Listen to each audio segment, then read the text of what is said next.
Ayan, magtapatan ngayon ng ex-housemate versus housemate sa live selling ng Lazada. GM Fiang versus Jazz D. So, sa mga ex-housemate, nandoon si Jazz, si Daylan, si Jarin, si Binsoy at si JP. Pero di alam ng mga housemate, mystery daw yung kanilang kalaban. Pero parang nagigets na din ni Fiang kung sino ang kanilang mga kalaban. Ayan, ang cute lang. GM Fiang versus Jazz D. Si GM ay paakbay pa kay Fiang. Si Daylan, abang, sweet din kay Jazz.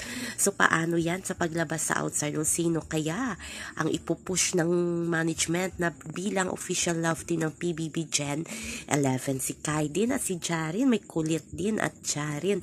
Basta ang dami ding ship kay Jarin. May Jarfiang, may Kairin, may Jalit. So, sino kaya ang mananalo? So, abangan na lamang natin yan. Si Kuya na ang bahala dyan. So, parang nanalo ang team housemate sa live selling kasi nga giniguess nila ang price ng kanilang mystery item. So, yun lang po guys ang ating update. Bye-bye!